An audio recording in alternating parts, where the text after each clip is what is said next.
and welcome back to the Bedford's Caribbean Connections project. We've been having such a great time. Last week we obviously had Alex the Great. He was teaching us all about calypso songs from the Caribbean and folk songs and the meanings. And as you know, our aim is to make our own Bedford Caribbean folk song. Therefore, we need information. We need to know about the history. So today we have so lucky to have Lydia Saul, who is the keeper of history for the museum in Bedford, which is called the Higgins. Welcome to you, Lydia. Hello, everyone. And Lydia is going to talk to us, about history, some of the history in Bedford, but also focusing on a certain person called Trevor Hiddleston. Can I just check with all of you guys? Who's heard of Trevor Hiddleston? Oliver, Chrissy, Jasmine. Have you heard of him? Do you think you've ever seen an image of him? Do you think you have? Either of you? I think the silence means no. Chrissy, are you talking? You on mute. Oh, maybe. I'm not sure because we Maybe. All right. So everybody knows where the top of Silver Street, where JD's Sports is. Faces. By the Faces. Do we all know there? Okay. So have you seen that bust, that statue that's there? Okay. So that statue is Trevor Hiddleston. So you're going to find out more about that statue, which you are very proud to be having in our town centre. So over to you, Lydia. Hi, everyone. Nice to meet you all. As Joe said, I'm Lydia Saul. I'm Keeper of Social History. So yeah, I cover pretty much everything from all our history of Bedford from around medieval times. There's an archaeologist that does all the stuff that gets dug up, and then I do all the stuff that hasn't been dug up, basically, from medieval times right through to present day. So I'm going to share, and remember to share my sound as well, my screen, which I'm hoping, well, oh, that's good.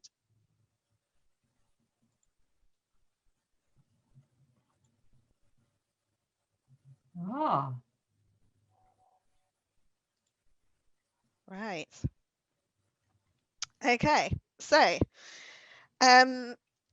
yeah, I'm hoping to just share with you a little bit about Bedford's history, and then look a little bit at like lots of different people's stories, and some of like the key landmarks around Bedford that you might know. So I'm hoping some of you are going to be like, yeah, I know that place.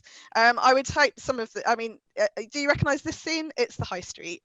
I'm hoping quite a few of you recognize the High Street.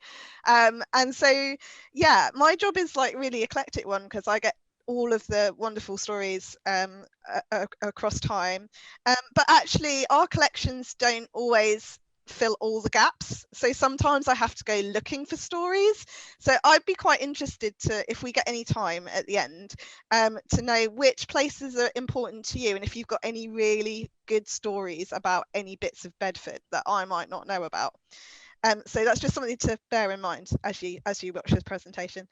And so yeah, I mean, also the one thing I was going to share was the fact that Bedford's such a diverse place, and it's really interesting because I think it's always been a town where people have arrived and sort of flowed through, and there's a reason for that. So I'm going to go on to my first slide, which is this one. Or I'm hoping, do you recognise that scene? Is it one that you know? I'm hoping so. It's Bedford Bridge. I'm hoping most of you have walked across it at some point. And then you can see St Paul's Church at the back there. So Bedford Bridge, the reason why I've put this as my first slide is because Bedford is named after a Saxon chief called Beda.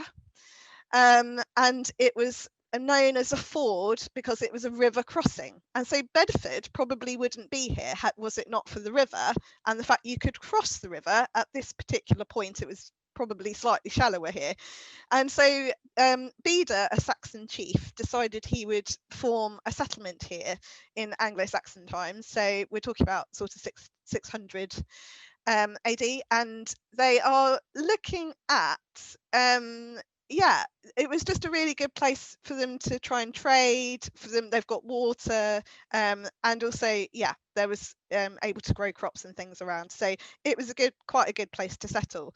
The bridge itself was built probably a wooden structure initially, and then would have been a stone structure. Now, I don't know if anybody else knows, but we've got a big mound that is not too far from this bridge.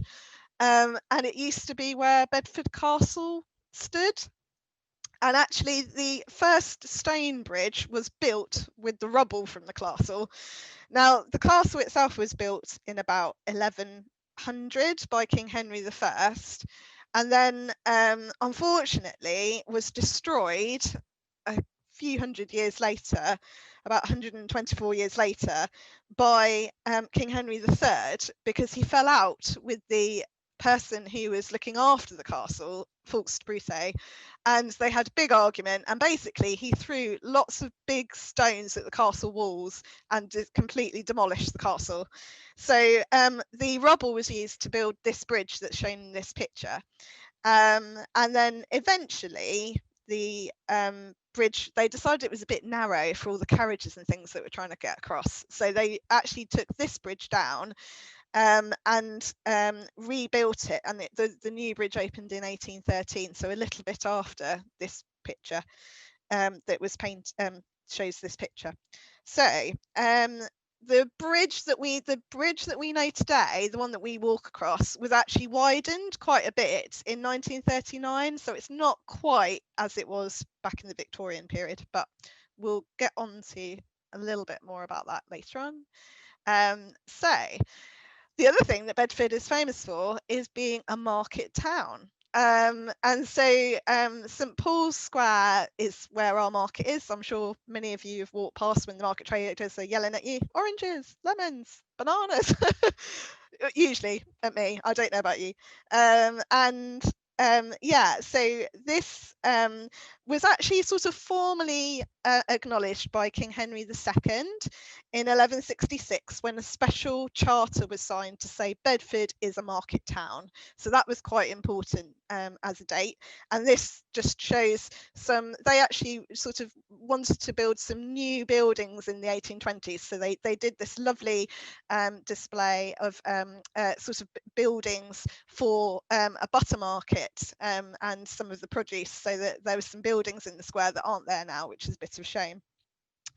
And there was also, in addition to this square, St Mary's Church yard, which must have been really noisy if you were trying to worship in there, but anyway, was used as a pig market. So it would have had, lots of pig and cattle and things like that, and trading going on. And that's just the southern side of the river, and actually is still there. Albion Archaeology now are residing in there. Their offices are in there. So if you're looking for any archaeologists, go to St Mary's Church, you'll find them.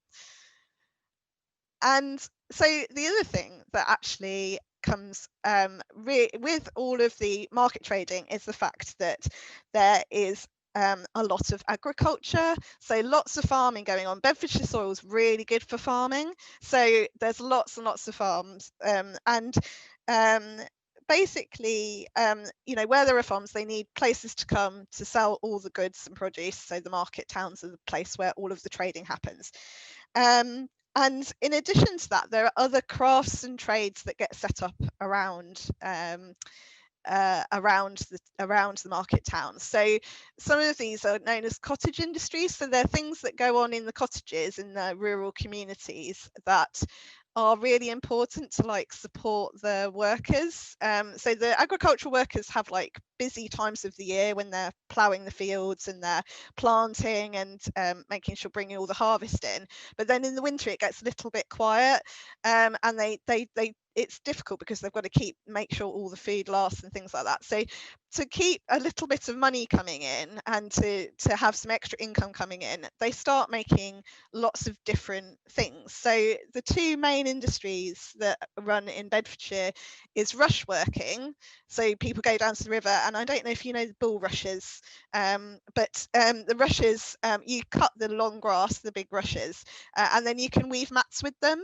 So that was one of the industries, and actually that was such a big industry in Bedfordshire that they took rush matting down to Westminster Abbey, and it was used as flooring down there because we didn't have any carpets or anything in those days. It was all the rush work, so that was really important.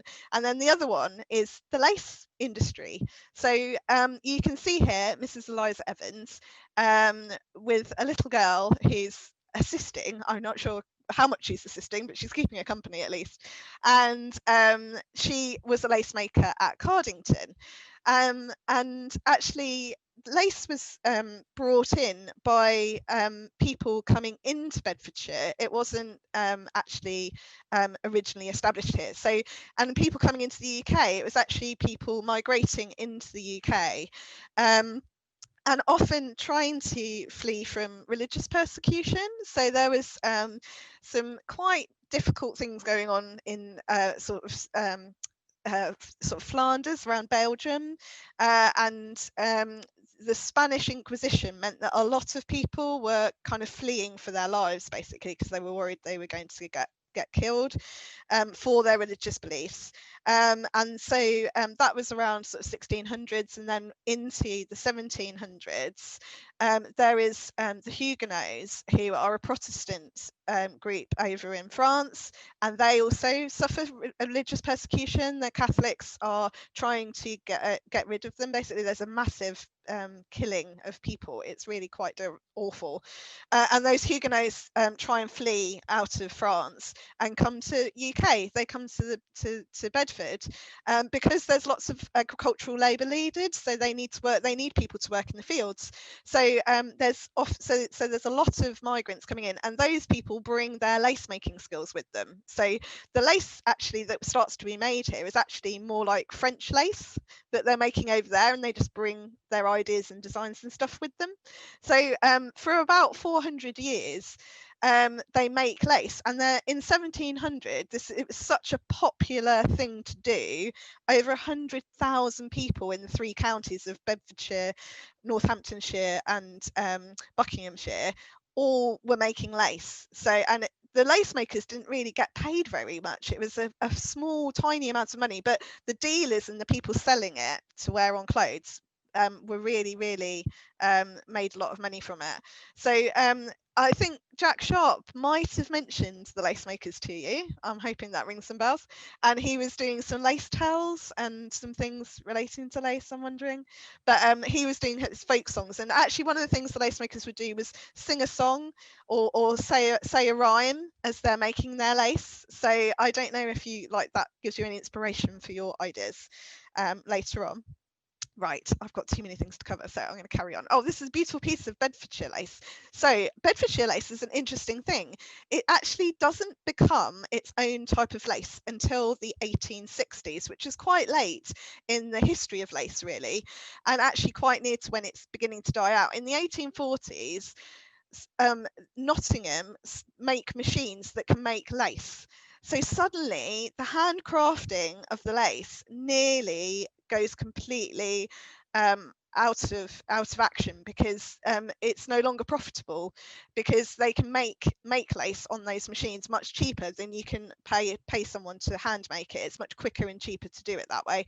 So basically a dealer in Bedford called Thomas Lester, who has a shop on the high street, he goes to a really big exhibition in 1850 that's hosted in London, and by Prince Albert and Queen Victoria, and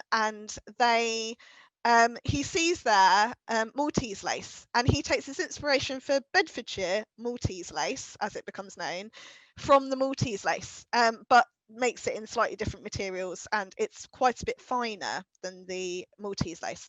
So this was our special type of lace that Thomas Lester begins to design, but our lace makers here in Bedfordshire make. And it's really interesting because it keeps the trade going for about another 40 years. Otherwise it would have died out, and it keeps those lace makers in a job for another 40 years. But unfortunately, eventually, by 1891, there's only 3,000 lace makers compared to 100,000. There's 3,000 by 1891. So yeah, we really lose all our lace makers. So there's a few people still making it today, myself being one of them. So if you want to know how to make lace, have a chat with me later. Okay, so the other thing we've, of course, Bedford's known for is its schools, and we've got a particular person to thank for these schools, Sir William Harper. He was a merchant, born around 1496, and he was very good with trade and excelled, and he moved down to London and became Lord Mayor of London.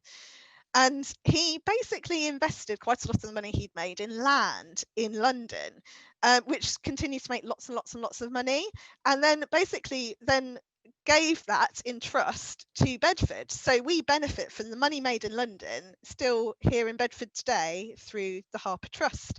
And he was married to a lady called Dame Alice Harper, and so between them there are schools established, and that is obviously Bedford School, a school called Bedford Commercial School, which later becomes known as Bedford Modern School, and the Bedford Girls' School and Dame Alice Harper School. So and those are quite essential. The reason why I mention those is because without the schools we wouldn't have the population we have today, and the expansion of Bedford is really around those schools. Lots of people are coming into Bedford to educate their children at those schools.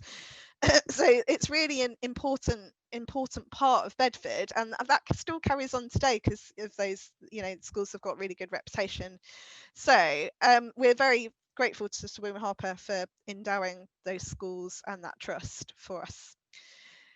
And then there's engineering. I mean, you don't really think of, you've got all the agricultural stuff going on, and the agricultural things actually feed into this new type of engineering. It's part of an agricultural revolution and engineering that comes into Bedford. And this is Britannia Ironworks, and this actually starts off from a little shop on the high street, which is an ironmonger's. And this ironmonger's, there's a gentleman there running it, John Howard. And one day, Mr. Armstrong, a farmer from Wilstead, comes in with a drawing, and you're thinking, he must have been thinking, right, what's this? And it's a design for a new type of plough. Now, ploughs don't sound very interesting, but basically they plough the field, so you basically help you to sow your plants and things. And this plough it didn't seem, I mean, he made one as an example, and they tested it out, and then they took it to the Royal Agricultural Society, and it got named the champion plough of England. It was that good. It was 3 times more efficient than any other plough that was out there. And so John Howard, his sons were like, realized this was like great for, and they needed a factory to make these ploughs.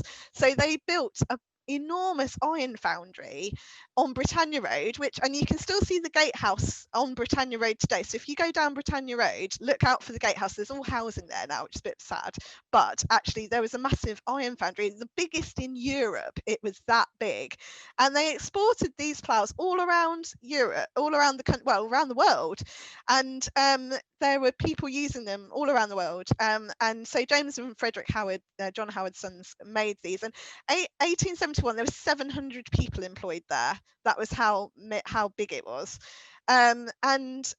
Yes, when I started my job about 10 years ago now, about 2008, I had someone contact me from Argentina to ask me if anyone still was able to maintain these ploughs with any spare parts or anything, and I said I wasn't able to help, unfortunately. But yes, amazingly, somebody in Argentina was still using one of Howard's ploughs, so there you go, made to last, as they say.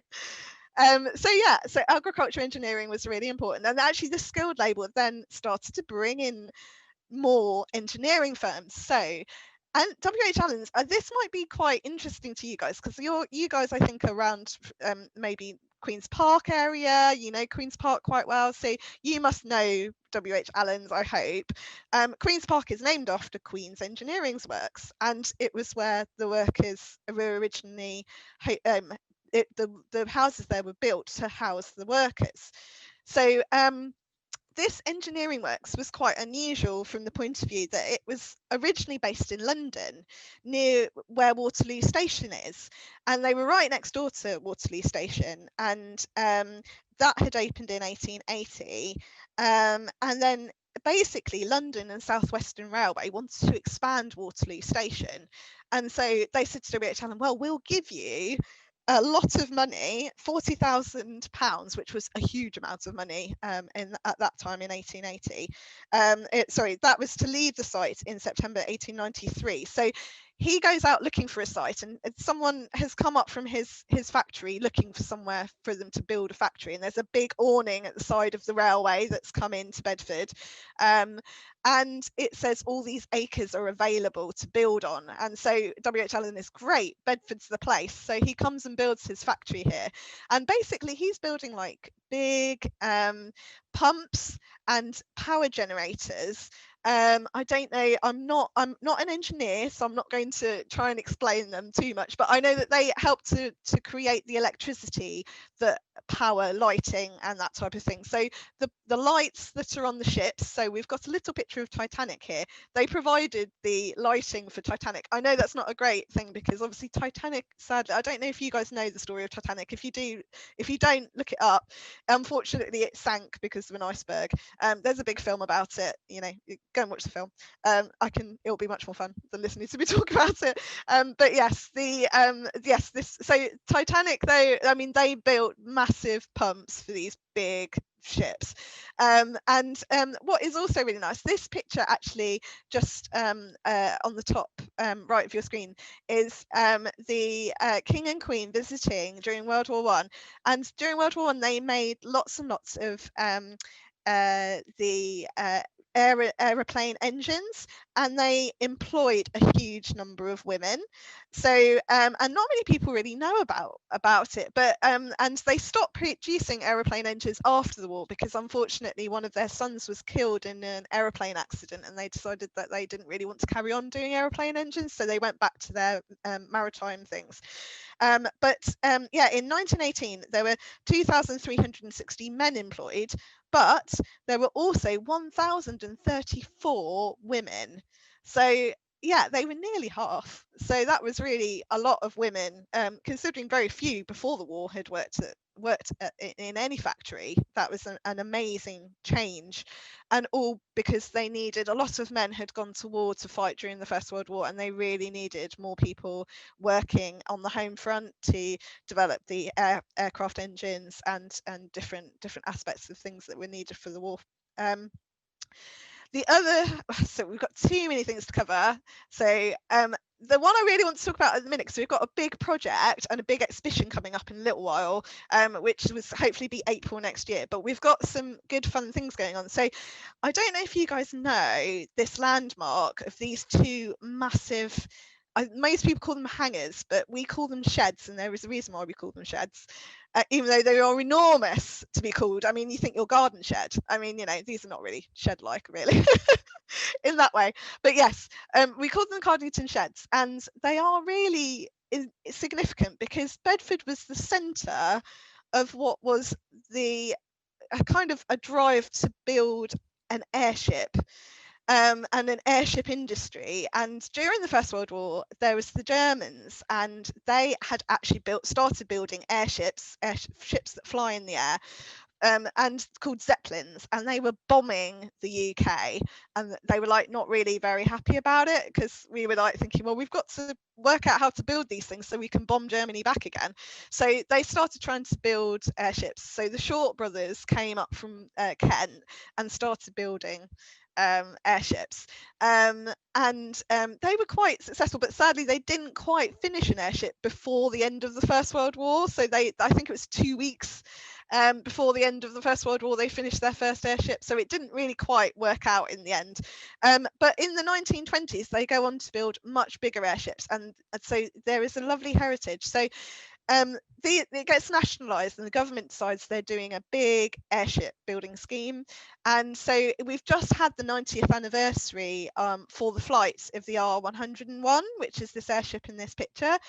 And it's amazing, really, because sadly this airship crashed and really brought an end to all of the lovely work that had been going on airships. But the vision was that you would travel like a ship on the sea, but much quicker. They could get all the way to India in less than 3 weeks, which, you know, would take ages on the you know, to about 2 months maybe, you know, by sea. So it was a matter of days rather than weeks, as it would. So it was much quicker. And there was a successful flight of the other airship that was stationed here, which was R100, and that flew to Canada and back just a few months before the R101. So they aimed to fly. Lord Thompson, who was the Air Minister, wanted to fly to India, and you can see it's really interesting. There is a you see sort of the pylon. That's like a airship mast, so it's tethered to the mast, and inside the center of that there is a lift. So you have to imagine going up several floors in like a massive skyscraper, because it was really pretty high, and the length of R101 was 4 football pitches long, which was, like, you know, mind-blowing, really. It's the biggest aircraft to ever be built. There was only one airship bigger than this one, and that was the Hindenburg. So that's how big that was. So it was the biggest one that ever built in the UK. And very sadly, on the 4th of October 1930, they set off on this pioneering effort to get to India and back again for a lovely conference back in London. And Lord Thompson arrives, and he's brought with him 2 massive carpets. And I mean, the R101 had a really tight amount of weight. It was allowed, you know, like from a baggage point of view, like the staff had a really tiny hand baggage they were allowed on, and, you know, it was really carefully calculated. And then Lord Thompson turns up with all this gear, and you're like, oh my gosh, how's this all fitting on this airship? And so they start taking the biscuits out the tins to try and get the weight down so they can take Lord Thompson's gifts with them. And so, yeah, they're really overweight, which probably doesn't help matters. And basically what happens is that it's a bit too heavy, and sadly, it's terrible wind and rain as they go across the channel, and they basically get to France, and it starts losing lift, getting closer and closer, and it's dark, and it's about 2 a.m. in the morning, and they crash into a hillside in Beauvais. And the gas bags inside this are made from hydrogen, which is fine as long as it's not ignited. And I don't know if you can see, there's some little pods on the bottom of the airship, and basically they are where the engines are, and they were forced up into the airship, and there was this enormous explosion. Unfortunately, 54 of the 62 people were killed outright, because it was just an enormous inferno. The people that survived were the people that had water ballast. Water was kept on board the airship to truck out so they could get a bit more lift, and some people had some water fall on them as it crashed. And one person survived in the smoking room of all places, because it was metal lined, so you could smoke and light up and it was safe, and he survived. And so yeah, it was unusual for that smoking actually saved his life. Yes, so there was only 6 people, sadly, that actually survived. But if you want to know more, there's a great project. You could be an airship dreamer in our Airship Dreams project. There's an Airship Dreamers Club. So if you go to the Bedford Creative Arts website, and I'll send you the links, you can go and do some activities and have a really fun time being an airship dreamer, and you get a badge and certificate and stuff. So have a go if you want to know more about airships. Right, brickworks. I've got too many things to cover. Sorry, what's my time doing? Well, we're doing all right. Yeah, the brickworks is such an important thing for Bedfordshire, and we've got the clay that burns, which sounds a bit weird, but there is a method in this madness. And the reason why this Lower Oxford clay that is created, we were under the sea in sort of ice age times, and basically it created a lovely environment, and so it's ancient seaweed that's basically been captured in the soil, and then when it's all dried out and hardened and we've become the land we are now, we've got all this lovely rich clay. And you'll know, because when you go for a walk, you get all the mud clinging to your boots, so you've got a lot of clay, and so in that clay, it makes it really good for making bricks out of, because you can, in order to make a brick, you have to obviously dig it up, put it together, mold it, and get it then nice and hot in order to harden it. And the seaweed is amazing, because it literally, once you set it kind of burning, it burns itself, so you actually have to keep it cool because it gets so hot. And so it was like really clever. So Bedfordshire was the place to make bricks, basically, because of this, because of the seaweed in the clay. And there was literally, it started off as a little cottage industry in all the agricultural farms, and then gradually it became more mechanized. So there was a person called Bert, B-E-A-R-T, Bert, and he basically was making in 1858 around sort of Arlesey. And the reason why the railways come to Bedfordshire is because of the brickworks, because it's such a big industry and people want bricks and they want to be able to export them out of Bedfordshire. So the Bletchley to Bedford railway line was the first line to go in, even though it's the least probably used these days. It was the first to go in, and in 1846, and then there's 8 million bricks being made. 8 million. So it's incredible. And then 1 million drainage pipes, so the drainage pipe for the agricultural fields and things were all made there too. And of course, all of this needs quite a lot of people. So this industry grows and grows, and then there's lots of other companies getting involved. So Marston Valley Brickworks, London Brick Company. And by 1936, so just before the Second World War, they are employing over 2,000 people, and they're making 500 million bricks a year. 500 million, it's huge. And there was 167 chimneys, so we've only got 4 left now, and I'm hoping we get to keep them, but we may not. And yes, Stuart B was one of the big places where the workers were all housed, and was made for a village for the brickworkers. Now, the brickworks is a really important one, because it's the reason why we have such a diverse community here in Bedford in many ways, along with some of the other engineering and work going on. And that's because we've got the Italian population goes up significantly after the Second World War. Lots of people go off to war during the Second World War, and unfortunately we do see a lot of people either coming back not wanting to go back into such a heavy labor role, and so there, but of course, because of the Second World War, I don't know if you guys know, but there's a thing called the Blitz, where there's lots and lots of bombing, and lots of people's houses get destroyed by the German bombs during the Blitz. And so certainly lots of people in London, but also lots of places around the country are heavily bombed. Bedford gets off quite lightly, we don't have that many bombs here, but certainly there's a lot of bricks are needed around the country to rebuild homes after the Second World War. So there's a massive demand for bricks after the Second World War, but not that many people coming back to work in the brickworks. So basically they go out looking for labour. And so one of the big places, so they start inviting people from Europe, and so often there's people that were sometimes imprisoned here during the war that were being used to make the bricks, but also people in Italy are in quite a dire place after the war, because there's a lot of kind of poverty, and there's a drought and things in southern Italy, so the crops are failing, and so there's a real concern for Italians that they're not going to be able to provide for their families. So they're offered a way out of that by 4-year contracts working here in the UK for the brickworks.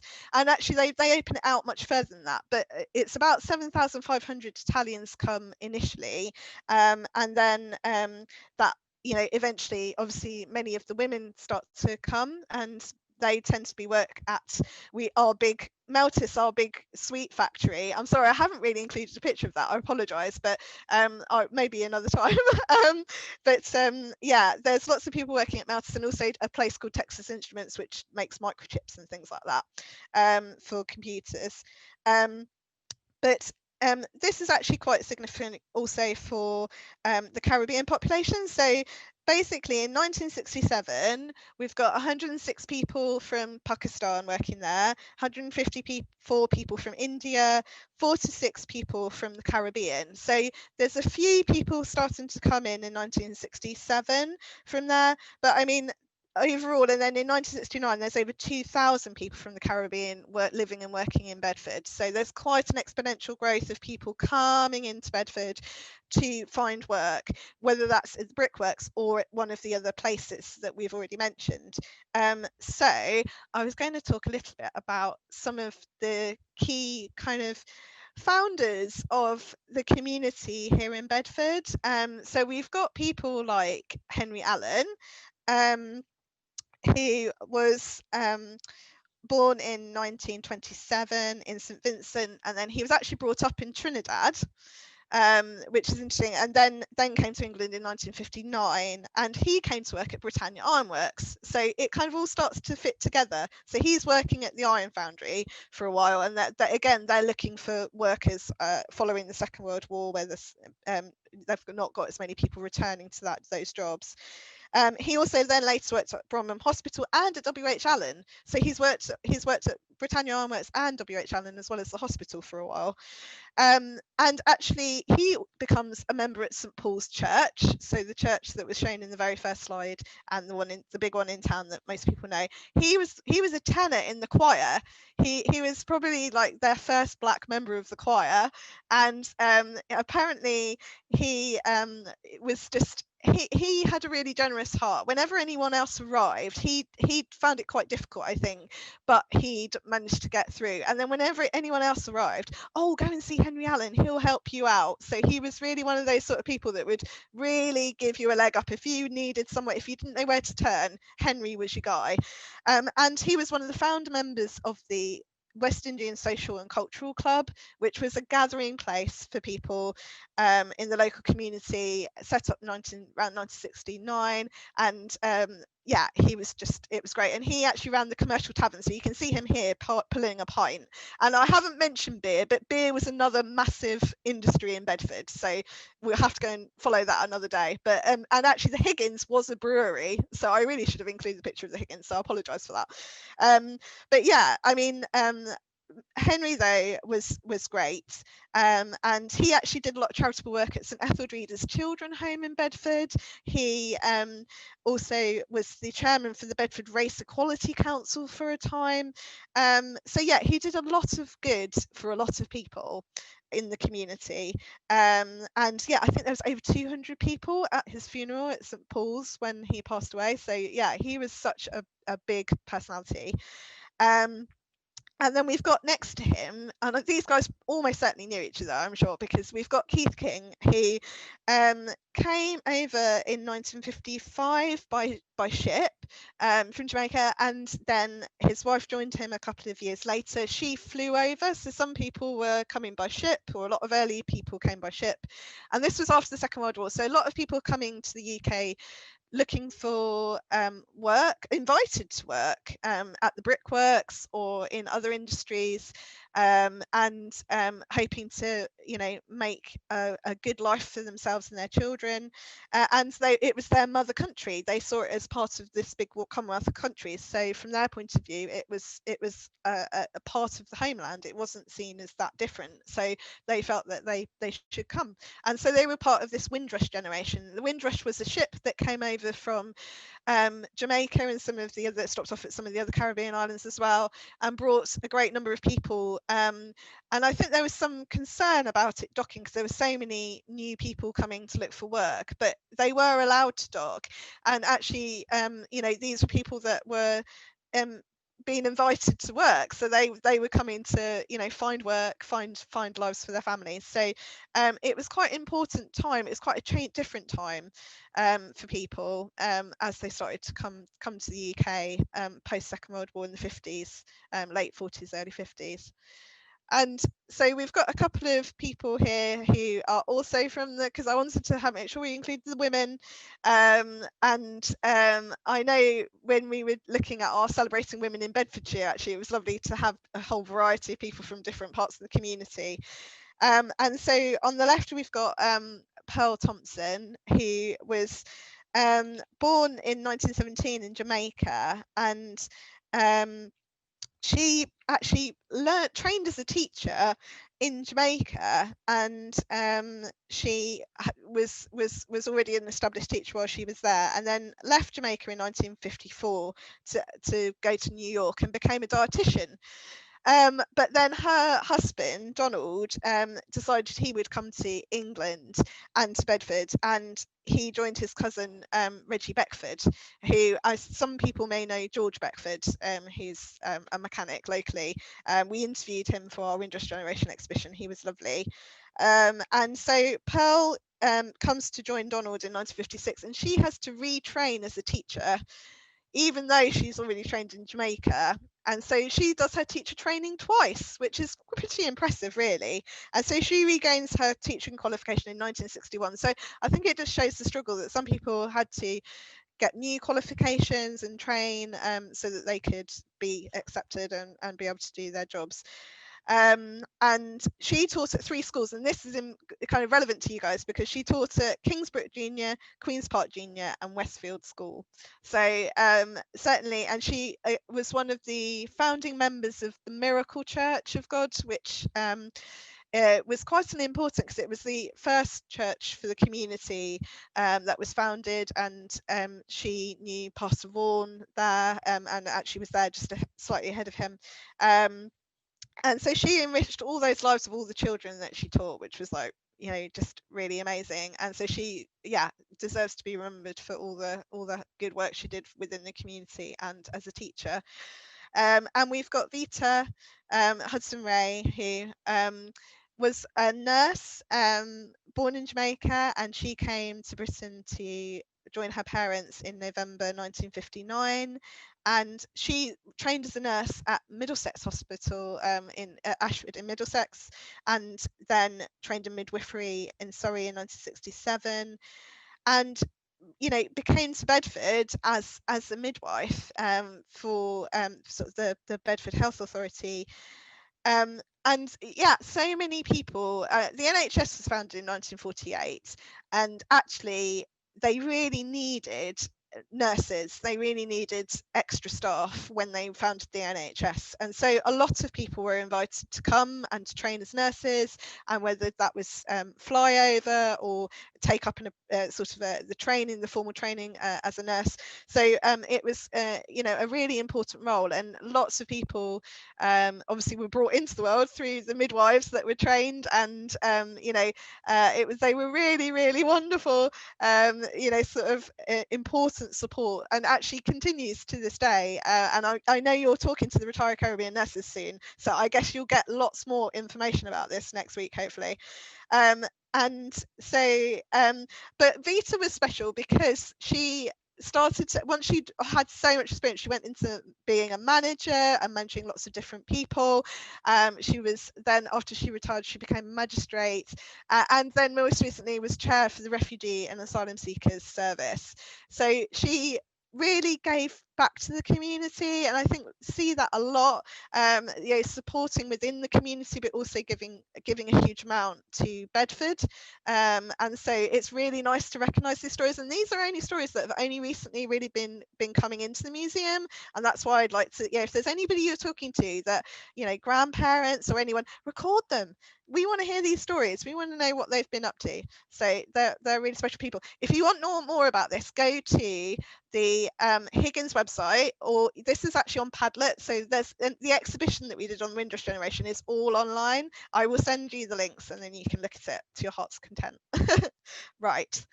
So I'm conscious of time. I'm sorry. I know I've got Huddleston to do. I've got to do Huddleston. So I'm going to. We were in the museum. We have a display called the Great Bedfordians, and within that we've got people really known about. So we've got the people that we've got statues of. So we've got John Bunyan, who was a nonconformist preacher, and basically stood up for what he believed in. He felt that people should be able to worship and not through the established church, so that's why it's called nonconformist. He was not conforming with the Church of England, so Anglican churches, and he was imprisoned.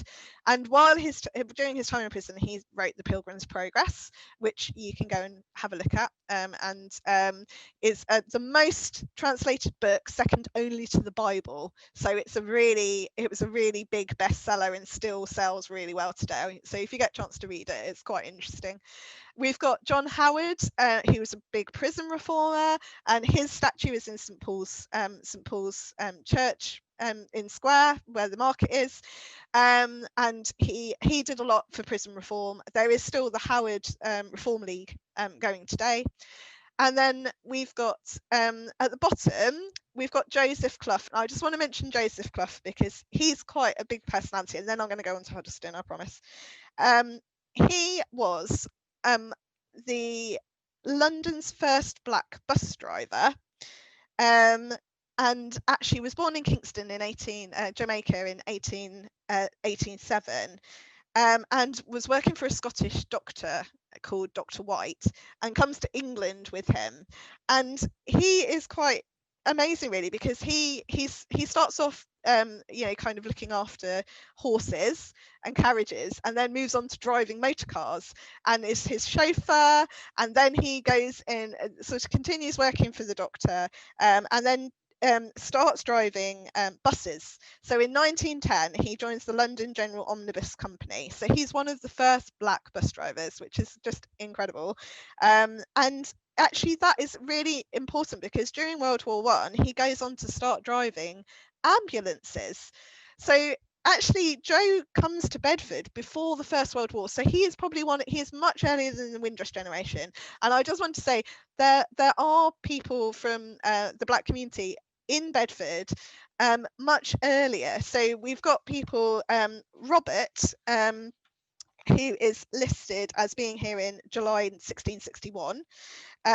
And he's the first recorded person that we know about as being baptized at Cardington. And we have Sabina the Black, so who married Robert Newson at St Paul's Church in 1745. So there are definitely black people here much earlier than Second World War. And so Joe is one of the people that comes just before the First World War, and he marries a lady, a Scottish domestic servant, so someone working in one of the big houses here, and he marries her. So that's why he comes to Bedford, and he starts driving a bus in Bedford. But during the First World War, he is an ambulance driver. He goes to the front. He actually does all the kind of the difficult things of trying to help people at their the most difficult circumstances. So they've been injured by bombs or by fighting, and he's having to take them away from the front to the hospitals to have them looked after. And it was a very dangerous job. You could get killed yourself. So he then comes back to Bedford, and he then starts driving, and this is him with the poppy bus. He would collect, like we've just had Armistice Day, he would collect in memory of all the lost and all the military people that had served during the First World War and all the sacrifice that they'd made. And so he's really well known, and he becomes a taxi driver later on. He was a real personality for Bedford. And then the person in the top right is Trevor Hiddleston, which I've got quite a few little sound clips. So I'm just so we've got a breather and to change the mood a little bit, I've got some nice music, and I hope this works. Let's get it playing. Free Nelson Mandela. Free, free, free, free, free Nelson Mandela.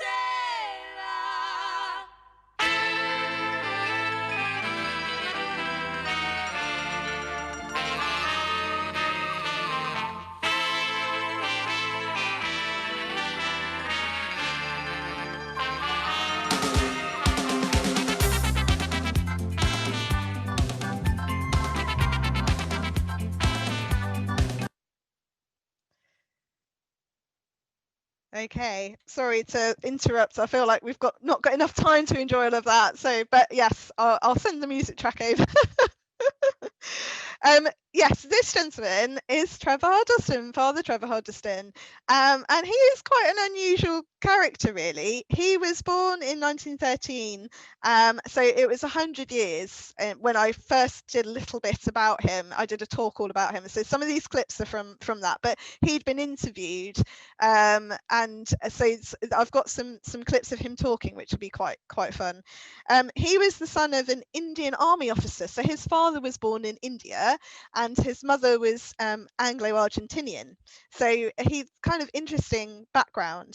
And his parents had actually met in Bedford. They'd gone to school here, and that's how they met. And then they later got married. So Trevor, his father had served in the Navy, in the Royal Indian Navy, and the Indian Civil Service. And so Trevor was born in 1913, as I mentioned. He was their second child. They had a girl as well, but he only lived here for 4 years when he was really little, so which is quite interesting because we have but he was always very fond of Bedford, I think, and we're certainly fond of him. But yeah, he's quite a interesting person. He was educated. He actually then moved down to Golders Green in North London, and that was where he was educated and grew up. Sorry, this was 36 Chaucer Road. You can go and see it. That was the place he was born and raised for those 4 early years. Yes, and that house is still there, so that's quite nice. And yeah, I mean, he did all the things that you would ordinarily do. He was quite a fortunate boy, and his parents were quite well off, so he went to very good schools. So he went to Lancing College, he went to Oxford University, and then he decided he was going to study theology at Wells Theological College. So he was ordained a priest in 1937, and he joined a community called the Community of the Resurrection, which was based in Mirfield in Yorkshire. So he went all the way up to Yorkshire, and at the age of 28 he became a monk. So that was a bit interesting.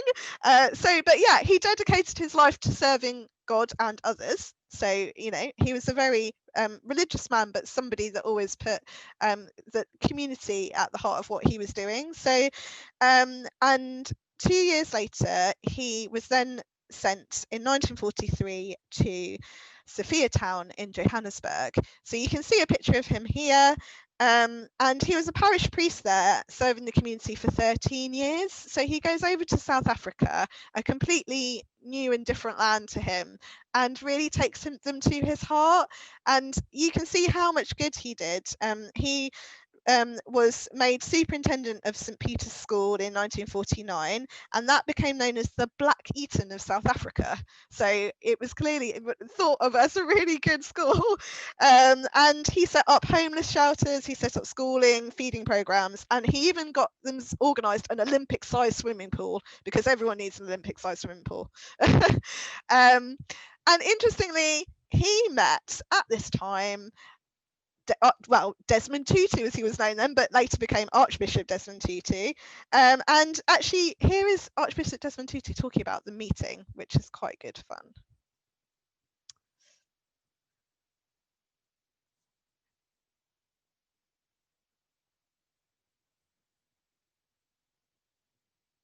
Ooh.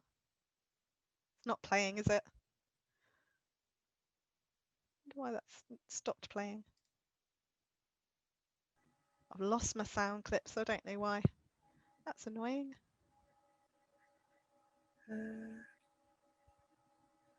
I'm not sure. I'm wondering if it's a computer problem rather than a.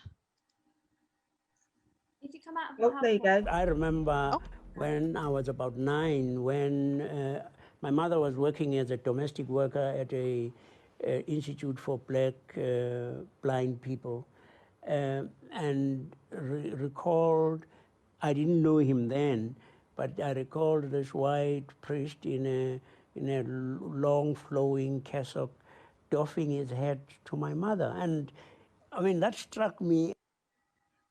Oh, why are you stopping? as being quite odd. A white man lifting his head to my mother, a black woman, and a black woman not particularly educated. She's a domestic worker.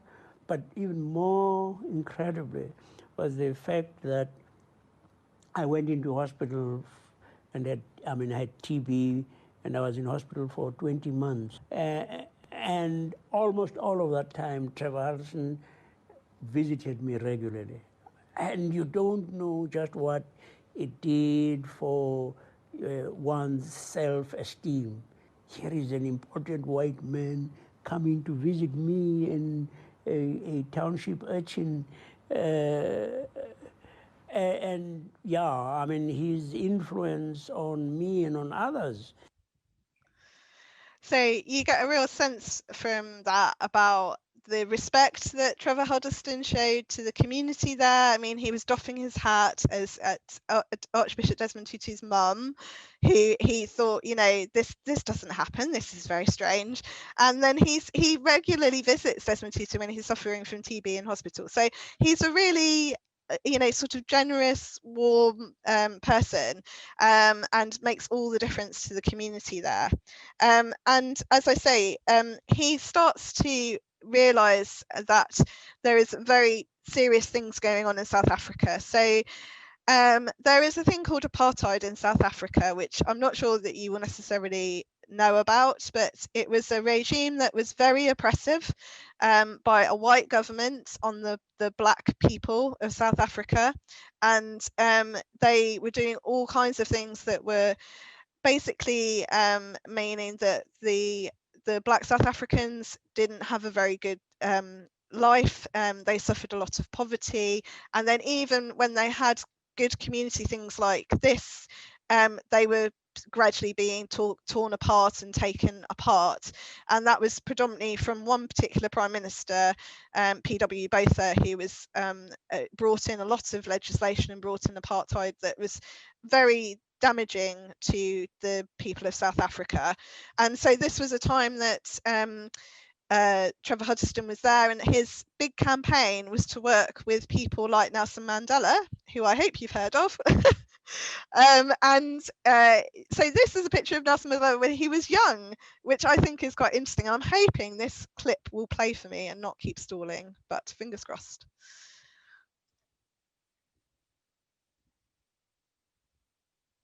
Well, Nelson Mandela. Oh.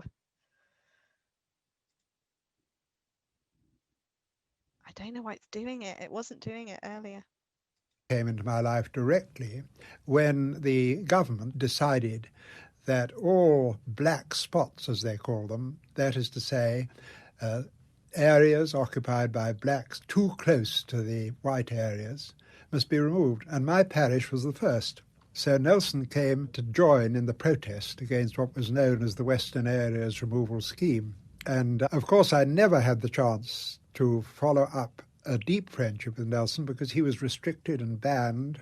But it's marvellous to have known him and to have seen him in action, because he was not a demagogue. He was never a man of violence. He was the first black lawyer to practice in Johannesburg. Sorry. So I don't feel like that was the end of that clip, but anyway, you get a sense from that Nelson Mandela was someone who was protesting because he felt that the people needed a voice, and he was the person that wanted to give the community their voice, and that they be heard. And Hiddleston supported him in that. So they protested against these removals. So what was going on was this. People's homes were being destroyed, and then in the rubble, they were then building white suburbs over the top of people's homes, which was just completely awful. Just no rights were offered, no compensation to these poor people. So you can imagine if that happened to your home, that would be absolutely devastating. So this was why Hiddleston was taking a stand along with many people. So on the first day of removal, so 200,000 policemen basically had 100 families removed from their homes, and so basically 65,000 people were removed from their homes in Sophia Town, and you know, the new white suburb was really insultingly named Triumph, which is just shocking and appalling. So basically Nelson Mandela and Huddleston protested, but were arrested for that protest, along with 155 members of the African National Congress, which was the main party, it sort of protesting against things in 1956. And he really, you know, and he had a South African nickname, and that translated as the Dauntless One, because he was so you know, defiant in the way he was protesting. So they gave him this official nickname, and they also gave him this special medal. It's a Orlando medal, which you can see him wearing here, for all of the support that he'd offered them. And then he wanted to stay, but his community back in England, his religious community back in England, were worried he was going to get arrested, which he probably would have done, to be honest. So they asked him to return to the UK. So he did. He came back to the UK. But he didn't stop there. He then formed he got involved with the anti-apartheid movement. He became vice president, then he became president. He wrote a book called Naught for Your Comfort in 1956 to raise awareness against apartheid, and over 250,000 copies were sold. So that really helped to, like, worldwide raise the issues that were coming up. So 21st March 1960, 50 people, black people, were killed when police opened fire on a peaceful protest in Sharpeville. And so Huddleston at this point calls for a boycott. So you can see him here in Trafalgar Square in London, with the other leaders calling for apartheid to stop, and for these killings to stop of the protesters, trying to get their message across. And it's not long after this, in June 1964, that Nelson Mandela is imprisoned for life and taken to Robben Island Prison, a really famous prison in South Africa, where you can go and you can still go and visit to see where he was held. And it's incredible actually that he gets through that imprisonment and still continues to support the cause. And Trevor Hiddleston is constantly trying to support the cause despite the fact that Mandela's been imprisoned. So we're jumping forward a bit here, but even in 1988, you can see here Huddleston's still very involved in this critical kind of anti-apartheid protest. So he's there campaigning. There are people in Sharpeville that unfortunately were killed, and these people, there was a deputy mayor in Sharpeville who'd been killed, and there were 6 people imprisoned, and he was campaigning that these protesters that had been imprisoned, that he that they weren't, so they spent 2.5 years thinking they may be being on death row effectively, and then were reprieved. So because of some of the good work that Huddleston was doing to try and free them from prison. And so I'm hoping this is the last one. It's one of my favourite clips. This is Wembley Stadium, the year, and so after all these years of protest and campaigning, Nelson Mandela is freed from prison on the 11th of February 1990, and we can see here them together looking very delighted that he is free. But this is a really interesting clip, if it will play. Fingers crossed. It is the fulfillment, after so long, of a commitment to see good triumph over evil and light over darkness.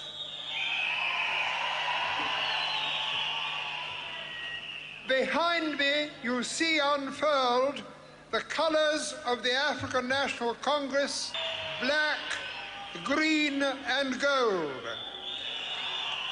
Those same colors fluttered behind me 35 years ago at Oh. Why is it doing it? Cape Town near Johannesburg on one of the proudest days of my life, when at the Congress of the People in June 1955, we adopted the Freedom Charter, which sets out the vision of a new South Africa, a united, a non-racial, and a democratic South Africa which belongs to all who live in it.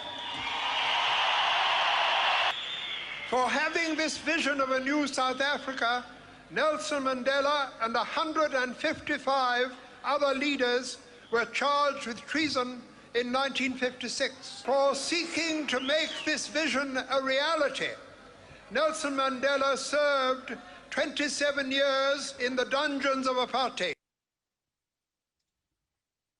His courage and fortitude in prison inspired millions of ordinary people across the world into action against apartheid. Today, as we celebrate the release of Nelson Mandela and his compatriots, we also celebrate, thank God, the independence of Namibia from over a century of colonialism and apartheid. Let all of us here in Wembley and all of you watching and listening across the world express our appreciation by committing ourselves anew to intensify our efforts until the evil of apartheid is completely destroyed. So Huddleston would see 4 years later Nelson Mandela elected as the first freely elected black president of South Africa. So he must have been utterly delighted. I mean, to have had, I mean, it's been his life's ambition to see apartheid ended, and it happened, and also his friend now was the president. So it was just incredible, really, a turnaround. And he passed away in 1998, and really it was the bust here. So this is what you're looking for if you go looking for it, and you may recognize it. He was moved from where the faces are now to slightly back a bit, so he's now near where the bench seats are by JD Sports, as you mentioned. But this wonderful bust was really in honor of Huddleston, and Nelson Mandela basically is known to have come on the 7th of April 2000, and he said the following words about Huddleston. He brought hope, sunshine and comfort to the poorest of the poor. He was not only a leader in the fight against oppression, he was also father and mentor to many leaders of the liberation movement, most of whom now occupy leading positions in all spheres of public life in our country. His memory will live in the hearts of our people. And so really, you know, he wanted to pay tribute to Huddleston, and here is just one other quote saying that it was a great honour for him to be able to come to Bedford on the 7th of April 2000, and quite a few people were there, yeah, to say thank you for all the work that he'd done. And I think the most important thing really is to remember that all his life, Trevor Hiddleston, despite being a priest, was an activist. He fought for what he believed in. He fought for social justice where he found inequality and injustice. He fought against it and encouraged others to do so, and had colleagues that did. So Nelson Mandela, Archbishop Desmond Tutu. And we can also think in that category Henry Allen, Keith King, Pearl Thompson and Vita Hudson-Ray, because they have all fought for social justice and for what they've believed in their lives. So I just hope they are our role models and they are your role models, and please take that to your hearts as part of our Bedford rich history. Oh, wow. Okay, everybody, let's unmute and unmute. Thank you so much. Oh my gosh, that was so much information. I'm sorry, it's too much in 1 hour. It's like a great whistle-stop tour. It was so good, it really was. And we've got lots of notes. I mean, I think we'll be writing a 20-verser song here. There's so much I had to leave out as well, but never mind. Yes, if you want me back anytime. Oh, that's absolutely brilliant. Thank you. Has anybody got any questions? Chrissy, Oliver? I know Rosemary had to go. Mel, any questions? Mel. Can I ask a quick question? You mentioned the house on Chaucer Road where Trevor Hiddleston was born. Yes. Is there a blue plaque or anything on it that tells you that if you go to look at the house, is there a note or anything on it that says he was born? I must admit, I can't quite remember. I think there may be. There's been quite a few new blue plaques going up. I'm not sure that there was in 2013 when I did it, but I think there may be now, because I know they've been increasingly adding to the number. So I think sometimes it comes down to whether the people living in the house agree to it and things like that. So but yes, I must say I'm not 100% sure. So I'll check that one out and I'll let you know, Mel. Well, I might drive past myself and have a little nosy. Yeah. But yes, I'm not entirely sure, but there should be one. I do quite agree. I'll petition the person that I know seems to do a lot of blue plaques and see if there isn't one, to make sure that maybe one goes up. Yeah. And can I ask another very quick question? You know, when you mentioned John Howard, and you also mentioned the Britannia Ironworks, and you mentioned he was called something Howard. Is there a connection, or they just happen to have the same name? Yes, I've often had this asked about John Howard, the prison reformer, and John Howard, the ironmonger. I don't believe that they were directly connected. There may well be, having the family name, there may be a distant connection, but not a known one, not a direct one that I know about. So it's quite interesting, yes, but Howard was quite a common name in the local area at that time. So yeah, so not directly, no. Yeah. And there was a little bit of time, just trying to think sort of time wise, they're not too, they're sort of slightly contemporary with each other, but I think one was slightly earlier than the other. So yeah, no, but not a direct family link. So yeah. Thank you. Chrissy, have you got any questions? Chrissy. Maybe she's next to Lou, actually. Oliver, have you got any questions?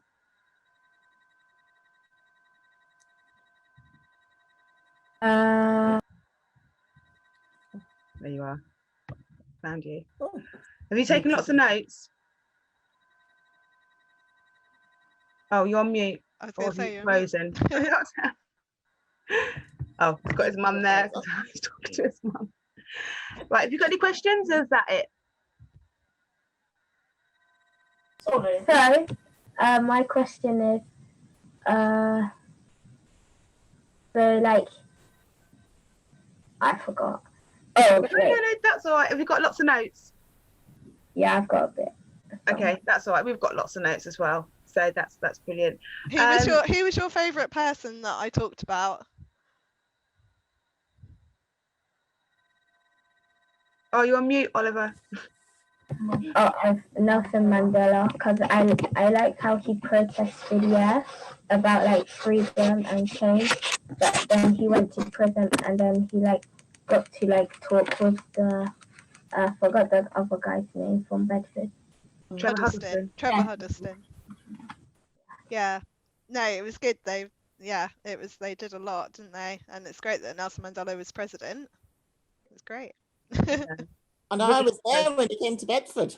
Were you, Mel? Oh, what was it like? I can't believe it was 20 years ago. Yeah. Lots and lots of people, obviously. And they had the ceremony right near where the bust is, just along that bit, outside Debenhams and along there.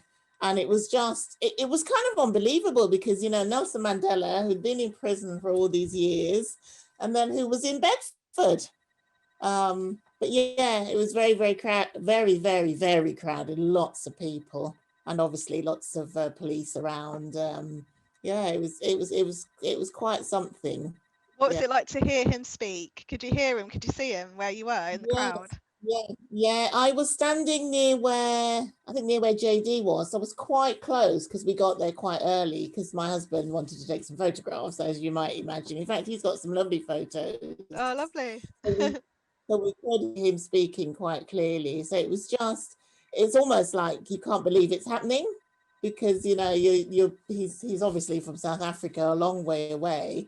and to just have that connection with Bedford, and him actually being able to come to Bedford and speak. It was just, yeah, it was great. It was, and I'm so glad that I was able to actually physically see him and hear him. Yeah. Wow, that is amazing. Yeah, brilliant. Absolutely brilliant. I was lucky. I was able to meet Archbishop Desmond Tutu when I was working at Wilberforce House Museum up in Hull. He came to open the Wilberforce Institute for the Study of Slavery and Emancipation, which is a university building next to us, and he stood by the Wilberforce statue and gave a speech. But he was amazing because when he came into the courtyard, I mean, I was just a lowly museum worker at the back, and he shook all the great and good hands, and then shook everybody else's hand in the entire courtyard, the film crew, every single person, and just looked you dead in the eye and shook your hand. And I just thought it was just a whole aura about him. And then it was like when he went up to speak, he was speaking to you personally. And yeah, I have to say it was the most amazing thing that's ever happened in my life. And for me, like Archbishop Desmond Tutu is like always going to be up there as like one of my heroes, I think, because yeah, he's just a wonderful person. So wow, brilliant. Yeah. Thank you very much, Lydia. We'd like to invite you, you'll get an email for an invitation to our presentation night. So if you'd like to come and watch our presentation night on Zoom, that would be wonderful to have you there. Yeah, that'd be great. Yeah. That'll be on the 8th of December. Oh, okay. I'll put it in my diary. Yeah, excellent. Well, so thanks for this.